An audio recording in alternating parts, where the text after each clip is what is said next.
2026 में class 10th का maths का सिलेबस चेंज हो रहा है। सीबीएसई ने एनईपी 2020 के अंडर क्लास 6, 7, 8, 9 सबका सिलेबस चेंज कर दिया। और सिलेबस तो चेंज करा ही भाई साहब, क्लास 11 के टॉपिक्स उठा के क्लास 9th में डाल दिए और क्लास 10th के लिए भी ऐसा ही कुछ होने वाला है, लेकिन नेक्स्ट सेशन से। सो कॉन्ग्रेचुलेशंस भाई, तुम लोग इस सेशन के बच्चे बच गए हो, तुम लोग बच गए हो, क्योंकि अगले साल क्लास 10th का सिलेबस और बुक्स दोनों ही चेंज होने वाले हैं। बट तब तक इस साल के जो बच्चे हैं, वो जो इस साल बोर्ड्स देने वाले हैं, उनका सेशन निकल जाएगा, तो आपको घबराने की जरूरत नहीं है। लेकिन क्या इसका मतलब ये है कि हम लोग मस्त टेंशन फ्री होके केयरलेस होके बैठ जाए? बिल्कुल भी नहीं। आप लोग एक बार अपने सीनियर से, जिन्होंने लास्ट ईयर 10th का बोर्ड का एग्जाम दिया था, उनसे एक बार पूछ के देखना कि उनका एग्जाम कैसा हुआ था, स्पेशली मैथ्स का। वही तुम्हें बता देंगे कि क्या क्या गलतियां उन्होंने करी जो तुम्हें नहीं करनी। तो मेरी लास्ट वीडियो में मैंने आपको 4 स्टेप्स बताए थे कि क्लास 10th को कैसे स्टार्ट करना है, जिसमें हमारा सबसे पहला स्टेप था अंडरस्टैंडिंग योर सिलेबस, अपने सिलेबस को समझना कि उसमें क्या क्या चीजें हैं। बच्चे क्लास में आते ही ना, क्योंकि बोर्ड्स का इतना प्रेशर होता है हमारे पे, सब लोग हमें बोलते हैं बोर्ड्स हैं, बोर्ड्स हैं, बोर्ड्स हैं, तो इतना प्रेशर में ना हम क्या करते हैं, सीधा बुक्स आती है लेकर बैठ जाते हैं क्वेश्चन सॉल्व करने। कुछ अता पता नहीं है कि बुक्स में क्या है, इस चैप्टर में क्या पढ़ेंगे, इससे हम क्या सीखेंगे, कुछ नहीं, सिर्फ बस स्टार्ट कर दो क्योंकि इस बार बोर्ड्स है, इस बार बोर्ड्स है, फटाफट सिलेबस खत्म करना है। लेकिन तुम लोगों, मेरे स्टूडेंट और मैंने जब तुम्हारा हाथ शुरू में पकड़ लिया है, तो ये मेरा फर्ज बनता है कि मैं तुम्हें सही रास्ता दिखाऊं। So hello my lovely student, this is Mansi. आज हम क्लास 10th के मैथ्स के सिलेबस का ओवरव्यू लेने वाले हैं, देखने वाले हैं कि क्या क्या चैप्टर्स होंगे, किस तरीके से होगा। सबसे पहले तो ये जान लो, टोटल जो हमारा एग्जाम है वो 100 मार्क्स का होता है, जिसमें से 80% हमारा थ्योरी बेस्ड होता है, मतलब जो आप एक्चुअल में एग्जाम दोगे जाके, एंड 20 मार्क्स का हमारा इंटरनल असेसमेंट होता है। एंड हमारा पूरा सिलेबस ना 7 यूनिट्स में डिवाइड होता है। इसको हम ज्यादा आसानी से समझ सकते हैं कि ये 14 चैप्टर्स में डिवाइडेड है। और 14 चैप्टर्स कैसे हैं हमारे, इस तरीके से हमारे ये 14 चैप्टर्स है, जिसमें आपके ज्योमेट्री के दिखेंगे, अलजेब्रा के चैप्टर्स दिखेंगे, सारा हम जो एरिया वगैरह ये सब चीजें इसमें इंक्लूड हो जाएंगी 14 चैप्टर्स में। जब भी सीबीएसई को सर्कुलर निकालते हैं, वो इन 14 चैप्टर को 7 अलग अलग यूनिट्स में बांट देता है, ठीक है। तो एक एक करके हम ये समझते हैं, मैं ज्यादा नहीं, बहुत डेप्थ में नहीं जाऊंगी, बिकॉज ऑब्वियसली जब आप चैप्टर पढ़ोगे तब आप वो चीज समझोगे। लेकिन अभी के लिए मैं आपको बताने वाली हूं कि हर चैप्टर में क्या क्या हम सीखने वाले हैं। सो चैप्टर नंबर 1 है हमारा रियल नंबर्स। तो सबसे पहला इजी सा चैप्टर है, बिल्कुल डिफिकल्ट नहीं है, बहुत स्कोरिंग चैप्टर होता है। इसमें हम नंबर्स के बारे में जानेंगे, डिफरेंट टाइप के नंबर्स कौन से होते हैं, रियल नंबर्स और उनकी प्रॉपर्टीज क्या होती है, ये समझेंगे। फिर हमारे पास आएगा कि हर नंबर को ना हम प्राइम फैक्टर्स के प्रोडक्ट में लिख सकते हैं। कैसे कर सकते हैं, वैसे तो प्राइम फैक्टराइजेशन छोटी क्लासेस में आपने कर रखा है, तो आपको ऑलरेडी आइडिया होगा, तो बहुत कुछ नया नहीं होने वाला, सिंपल होने वाला है चैप्टर। देन कम्स पावर वगैरह, एक्सपोनेंट्स वगैरह पढ़ेंगे, स्क्वायर रूट, क्यूब रूट। एक चीज समझ लेना, जब ये चैप्टर स्टार्ट करेंगे ऐसा लगेगा पुरानी चीजें हम रिवाइज करें। वैसे तो आप देखोगे 90% आपको जो आपका 10th का सिलेबस है ना, उसमें 9th के चैप्टर्स ही दिखने वाले हैं, सिर्फ उनका एक एडवांस वर्जन आ जाएगा, ठीक है। तो ये देखेंगे, यहाँ पे जो नई और इंपॉर्टेंट चीज आएगी वो आएगी इरैशनैलिटी को प्रूव करना, कि जैसे √2, √3, √5, या अगर है 3 + √5, इस तरीके के जो हमारे पास इरैशनल नंबर्स है, उनको अलजेब्रा की हेल्प से हम कैसे प्रूव करेंगे कि ये इरैशनल है, ठीक है। ये सब होने वाले हैं रियल नंबर चैप्टर में।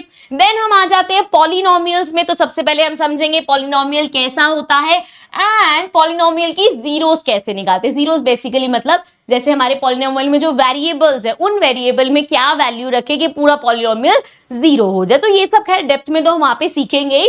एंड जीरोस निकालने का ग्राफिकली क्या तरीका होता है, एल्जेब्रिकली क्या तरीका होता है, ये समझेंगे। एंड देन हम देखेंगे भैया ये जो जीरोस है पॉलिनोमियल की और जो कोफिशिएंट है हमारे पॉलिनोमियल का, उनके बीच में क्या रिलेशन है, ठीक है। ये सब देखेंगे हम पॉलिनोमियल चैप्टर में। उसके बाद आ जाएगा pair of linear equations in 2 variables. Again simple chapter, easy chapter होने वाला है।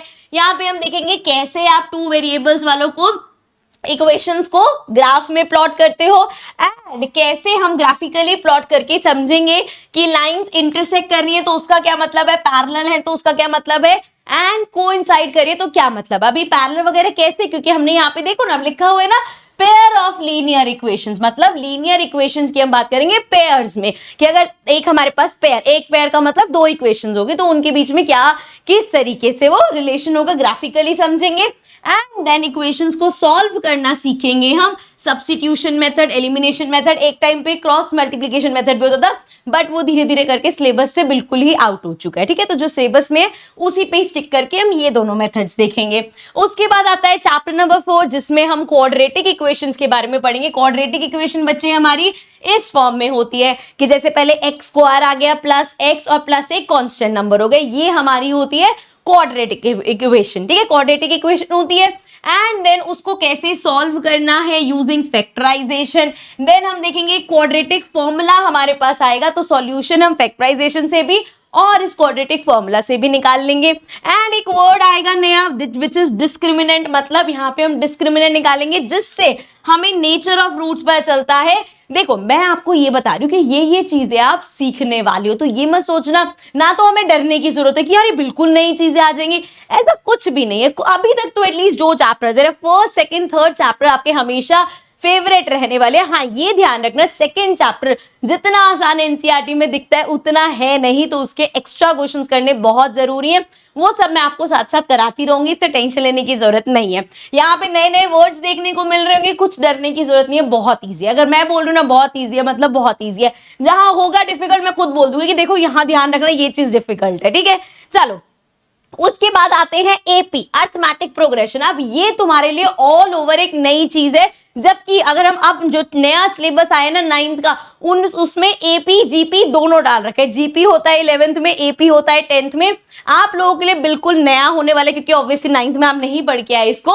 सो क्या होता है arithmetic progression, and this is going to be one of the easiest chapter. जब मैं 10th में थी ये मेरा फेवरेट चैप्टर होता था। एंड अगर तुमने एक बार इसके कंसेप्ट समझ लेना, इतना प्यारा चैप्टर है और इसमें से बड़े बड़े क्वेश्चंस बन के आते हैं लिटरली। सो ये बहुत स्कोरिंग होने वाला है। nth टर्म निकालना सीखेंगे, स्तंभ निकालना, सिर्फ 2 टॉपिक है इसमें और उसी पे पूरा चैप्टर है और उसी में से बड़े बड़े क्वेश्चंस भी बन के आते हैं। तो this is going to be your favourite chapter. चलो आगे देखते हैं ट्राइंगल्स। तो ट्राइंगल्स भाई ऑब्वियसली तुम लोगों को पता है, पहले भी हम 6-7 क्लास से पढ़ते हुए आ रहे हैं, बट यहाँ पे हम एक नई चीज देखेंगे विच इज सिमिलर ट्रायंगल। पहले क्या पढ़ा हुआ है हमने, कॉन्ग्रुएंट ट्रायंगल, है ना। तो कॉन्ग्रुएंट ट्रायंगल और सिमिलर फिगर्स, जो भी मतलब सिमिलर फिगर्स और कॉन्ग्रुएंट फिगर्स में क्या डिफरेंस है वो भी देखेंगे, सिमिलर ट्रायंगल्स भी पढ़ेंगे, और जैसे हमारे पास कॉन्ग्रुएंसी के रूल्स होते हैं वैसे ही हमारे पास सिमिलैरिटी के भी कुछ क्राइटेरियाज होते हैं, वो सीखेंगे हम। And then this is again एक इंपॉर्टेंट चीज आएगी विच इज बीपीटी। बीपीटी बोले तो बेसिक प्रोपोर्शनैलिटी थ्योरम। ये एक ऐसी थ्योरम है जो कि जिसके बेस्ड एग्जाम 100% आता है। तो जो टॉपिक में जहां बोल रही हूँ ना 100% क्वेश्चन आएगा, तो वो टॉपिक तो हमें बहुत अच्छे से करना है। एंड अगेन डिफिकल्ट नहीं होगा, हाँ यहाँ पे थोड़ी सी अंडरस्टैंडिंग लगेगी, एक बार सीख जाओगे फिर सारे क्वेश्चन निकाल लोगे इसके। इसी तरीके से होता है कन्वर्स ऑफ बीपीटी। ठीक है, एक बार बीपीटी थ्योरम करेंगे उसी का ही कन्वर्स होगा। नेक्स्ट देखते हैं, नेक्स्ट हमारे पास चैप्टर आएगा कोऑर्डिनेट ज्योमेट्री। ठीक है, पहले भी कोऑर्डिनेट ज्योमेट्री आ रखा था, हमें पता है एक प्लेन है, उस प्लेन पे अगर मुझे कोई पॉइंट बताना है तो मैं कोऑर्डिनेट्स की हेल्प से उस पॉइंट को लोकेट कर सकते हो। यहाँ पे भी वही देखेंगे कैसे पॉइंट्स को रिप्रेजेंट करते हैं, देन डिस्टेंस निकालेंगे। ये जो पूरा चैप्टर है ना इसमें आपको 2 चीजें मिलेंगी, एक तुम्हारे पास होगा डिस्टेंस फॉर्मूला, पूरा फॉर्मूला बेस्ड है, एक आएगा डिस्टेंस फॉर्मूला तुम्हारे पास, दूसरा आएगा तुम्हारे पास सेक्शन फॉर्मूला, और इसी सेक्शन फॉर्मूला के अंदर से निकल के तुम्हारे पास आ जाएगा मिड पॉइंट फॉर्मूला। ठीक है, सो ये 2 फॉर्मूलेस, मतलब फॉर्मूला बेस्ड जो चैप्टर्स हैं भैया वो तो तुम लोग इतने एक्सपर्ट हो ना, मैं बता रही हूँ तुम्हारा अगर बेस अच्छा है ना, अगर तुम्हें कैलकुलेशन वाइज अगर तुम, और ऐसा नहीं कि नहीं अच्छा तो क्या करे, देखो प्रैक्टिस से मैथ्स यार एक ऐसी चीज है ना जिसमें कोई रट्टाफिकेशन कर रहा है ना तो उस बच्चे का कुछ नहीं हो सकता। लेकिन अगर कोई बच्चा कंसेप्ट को समझ रहा है, किसी के अंदर ये क्यूरियोसिटी है कि यार ये चीज कैसे हुआ, क्या ये ऐसे भी हो सकता है, तो तुम्हें मैथ्स से प्यार हो जाएगा। कसम से कह रही हूँ, जितने भी मैथ्स टीचर्स देखते हो ना तुम्हें लगता होगा कि हम लोगों को बोरिंग लगता होगा, लेकिन नहीं, जब हम लोग मैथ्स पढ़ाते हैं ना हमें इतना मजा आता है इसको करने में, क्योंकि मैथ्स है ही ऐसा, ये कोई टैलेंट नहीं है। पहले भी मैंने बोला था ऐसा नहीं है कि कोई बच्चा मैथ्स में बचपन से भैया माँ के पेट से सीख के है मल्टीप्लीकेशन कैसे करना है, डिवीजन कैसे करना है, नहीं, ये एक ऐसा स्किल है जो हम बार बार प्रैक्टिस से इतना बढ़िया कर सकते हैं ना कि हम कभी भी चाहे हम मैथ्स के एक्सपर्ट बन सकते हैं। ठीक है, तो इसी बेस्ड ये दो मैंने बता दिए फॉर्मूलाज होंगे। दो डिस्टेंस है, नाम से पता चल रहा है भाई डिस्टेंस फॉर्मूला, दो पॉइंट्स के बीच का डिस्टेंस बता देगा। सेक्शन फॉर्मूला क्या करता है, दो पॉइंट्स है कहीं से कट हुआ है तो ये तीनों के आपको कोऑर्डिनेट्स निकाल के दिखा देगा, एज सिंपल एज दैट। तो सिंपल होने वाला है।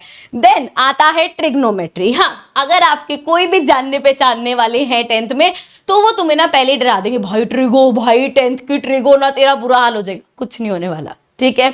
आई नो आइडेंटिटीज वाले क्वेश्चंस हैं डिफिकल्ट, वो तब डिफिकल्ट है अगर तुम रट्टाफिकेशन वाले बच्चे हो। अगर तुम सोच रहे हो ना कि 4 टाइप के क्वेश्चन देख लोगे और तुम रट लोगे तो तुम कभी भी ट्रिगो के क्वेश्चंस नहीं कर पाओगे।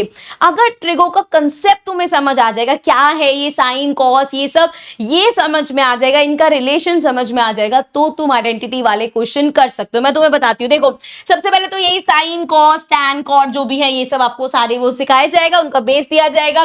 देन इन रेशियोज का आपस में क्या रिलेशन है वो बताया जाएगा। और बहुत ही फेमस आपने वो सुन रखा होगा, पंडित बद्री प्रसाद हर हर बोले, काफी इसके मीम्स बनते हैं, काफी इसके जोक्स बनते हैं, आप लोगों ने आज तक देखे होंगे। अब 10th में तुम्हें समझ आएगा ये होता क्या है आखिर में और इसका यूज क्या होता है, तो वो सब हम ट्रिगो के चैप्टर में देखेंगे। देन कम्स ये हमारे एक ट्रिगो का टेबल होगा जहां पे हम 30 degree 45 degree 60 degree 0 degree 90 degree सबकी वैल्यूज देख लेंगे। यहां तक ये चैप्टर ना सबको आसान लगता है। यहां तक जब हम आते हैं कहते हैं यार इतना तो इजी चैप्टर है, पता नहीं सीनियर्स क्यों बोलते हैं।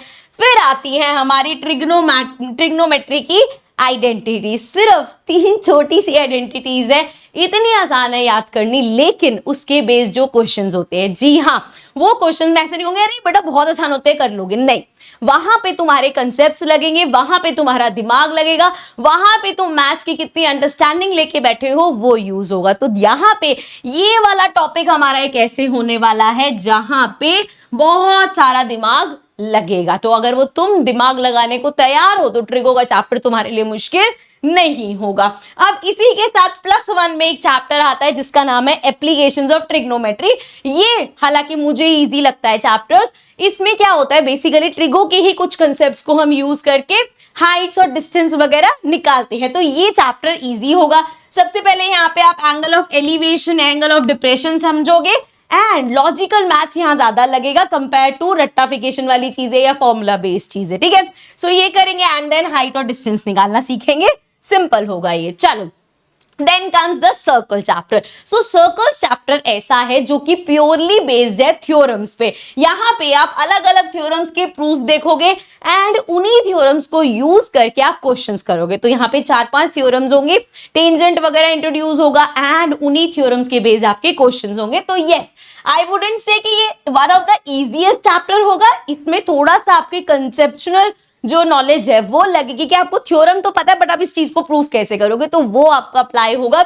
उसके अलावा एक बार वही है जहां जहां तुमने कंसेप्ट पकड़ लिए ना वो चैप्टर बहुत आसान हो जाएगा। Then comes area related to circle.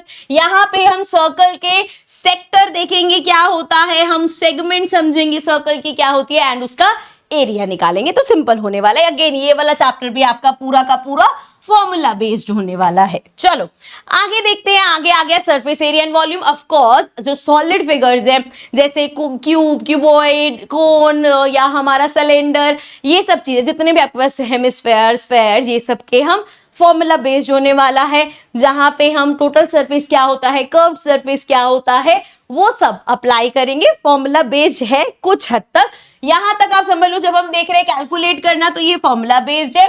Then जब हम डील करेंगे कॉम्बिनेशंस, हम देखेंगे कि भैया एक कोन को पकड़ा, एक यहाँ पे स्क्वायर को पकड़ा, कोन को स्क्वायर के पीछे ऊपर रख दिया, बताओ इस पूरे का क्या एरिया होगा। या फिर कभी कभी क्या लेंगे, एक चीज ली उसमें से हमने मतलब एक क्यूब लिया उसके अंदर से हमने कोन निकाल दिया, अब बताओ बचे हुए का क्या एरिया होगा। सो ये सब चीजें होने वाली है, कॉम्बिनेशन वगैरह होने वाले। अगेन थोड़ा सा कंसेप्ट लगेगा, बाकी फॉर्मूला बेस्ड है, ठीक है। उसके बाद आ जाते हैं हमारे सिंपल से 2 chapters which is stats and probability. अब स्टैट्स जब भी आप सुनोगे मीन मीडियन मोड, ठीक है, ये भी बहुत छोटी क्लासेस पढ़े। यहां पे हम देखेंगे कि जो ग्रुप डेटा है उसका मीन मीडियन मोड हम कैसे निकालेंगे एंड हम देखेंगे कि मीन निकालने के भी अलग अलग मेथड्स होते हैं तो वो सीखेंगे। एंड उसके बाद आता है प्रोबेबिलिटी। मैंने अभी एपी को बोला था ना मोस्ट सिंपल चैप्टर, भाई प्रोबेबिलिटी से आसान चैप्टर पूरे मैथ्स में कहीं नहीं बना। अब देखो, क्योंकि अभी यूजुअली आप देखोगे 9th के सारे अपग्रेडेड चैप्टर्स है यहाँ पे, लेकिन जब सिलेबस में चेंजेस आए थे ना, तो 9th के कुछ बच्चों ने प्रोबेबिलिटी पढ़ा है, कुछ ने नहीं पढ़ा। कभी वो चैप्टर हटा देते, कभी डाल देते। तो मोस्ट प्रोबेबली आप लोग 9th में प्रोबेबिलिटी पढ़ के नहीं आए होगे, तो आपके लिए नई चीज है। बट मैं बता दूं, बहुत आसान है। प्रोबेबिलिटी बेसिकली होता है कोई इवेंट होगा नहीं होगा, उसके क्या चांसेस है वो हमें बताना होता है। And this is going to be the easiest chapter. ठीक है, मैंने एपी को बोला था, एपी को हम सेकंड नंबर पे रख लेते हैं। ये बहुत इजी है। इसके क्वेश्चन एक छोटा सा सिंपल सा फॉर्मूला तुम्हें बता दिया जाएगा, सारे क्वेश्चंस उसी के बेस्ड होंगे। प्रोबेबिलिटी के क्वेश्चंस कभी भी बच्चे गलत नहीं करते। One of the most scoring chapter है ये। ठीक है, अब तुम्हें सिलेबस सारा समझ में आ गया होगा, क्या क्या तुम्हारे पास चैप्टर्स हैं, क्या क्या चीजें हैं, सब तुमने देख लिया होगा। देखो, एक चीज तो तुम्हें समझ में आ गई होगी बहुत क्लियरली कि जो सीबीएसई है बेटा, उसने लेवल अप कर दिया है। अब तुम चाहो चाहे ना चाहो, तुम्हें भी उनका लेवल मैच करना पड़ेगा। इस मोमेंट पे अगर कोई भी बच्चा ये सोच रहा है कि इस साल रट्टाफिकेशन करके, पूरे साल पढ़ाई ना करके, लास्ट में वन शॉट्स या मैराथन देख के हम पढ़ लेंगे और अच्छे नंबर से पास हो जाएंगे, तो ये बिल्कुल नहीं होने वाला। एटलीस्ट मैथ्स में तो बिल्कुल नहीं। और ये चीज तुम अपने सीनियर से पूछ लेना, जिन्होंने ये गलती करी है वो तुम्हें बता देंगे कि ऐसा ना मत करना। ठीक है, तो तुम्हें जरूरत है सही गाइडेंस की, एक ऐसे इंसान की जो तुम्हें सही गाइड कर सके। देखो बेटा, दुनिया में ना लाखों लोग, लाखों बच्चे बहुत मेहनत कर रहे हैं, लेकिन टॉपर्स वो बनते हैं, सक्सेसफुल वो लोग होते हैं जो सही डायरेक्शन में मेहनत करते हैं। सो मेरे इस चैनल पे तुम्हें पूरी एनसीईआरटी, पीवाईक्यू, स्ट्रैटेजी वीडियोस बिल्कुल फ्री ऑफ कॉस्ट मिल जाएगी। ना कोई चार्ज, ना कोई मेंबरशिप, कुछ भी नहीं। बस मुझे आप लोगों से एक प्रॉमिस चाहिए कि तुम मेहनत करोगे, बहुत मेहनत करोगे अपने लिए, अपनी फैमिली के लिए, अपने पेरेंट्स के लिए, जिन्होंने अपने सारे सपने सिर्फ इसलिए छोड़ दिए ताकि तुम लोगों को वो एक अच्छी लाइफ दे सके। तो तुम्हारा सक्सेसफुल होना बहुत जरूरी है। ये तुम्हारे लिए बहुत जरूरी है कि तुम उनकी खुशियों का रीजन बनो। मुझे पता है तुम्हें बहुत डर लग रहा होगा, नई क्लास, नए चैलेंजेस, और स्पेशली यार 10th को एक बहुत बड़ा हुआ बना देते हैं, तो आई नो तुम्हें बहुत डर लग रहा होगा। बट तुम चिंता मत करो, तुम्हारी मानसी मैम तुम्हारे साथ है। मैं प्रॉमिस करती हूँ, मैं तुम्हें मैथ से प्यार करवा दूंगी। मैं ध्यान रखूंगी कि जो हमारा ये लक्ष्य बैच है, जो हमारा लक्ष्य है वो 2027, वो तुम सब अचीव कर सको। अभी ये लक्ष्य क्या है, यहाँ पे अगेन जब भी मैं बैच बोलती हूँ, बच्चों को ऐसा लगता है यार एक पेड बैच आ गया। कोई पेड बैच नहीं है, सिर्फ नाम दिया जाता है ताकि आप वीडियोस सर्च कर सको। तो जो भी आपको चैप्टर करना है, जिस भी आप चैप्टर पे हो, स्टार्टिंग से स्टार्ट कर रहे हो, स्कूल में कोई चैप्टर चल रहा है, मिड का कोई चैप्टर चल रहा है, आपको सिर्फ चैप्टर का नाम लिखना है एंड साथ में लक्ष्य लिख देना। आपको उस चैप्टर की सभी वीडियोस मिल जाएंगी और मैं भी साथ साथ तुम लोगों के साथ आती रहूंगी, तुम्हें गाइड करती रहूंगी, क्या करना है, कैसे करना है, एक्स्ट्रा क्वेश्चन सब तुम्हें कराती रहूंगी। सिर्फ तुम्हें प्रॉमिस करना है कि तुम मेहनत करोगे। So I'll see you all in the next video.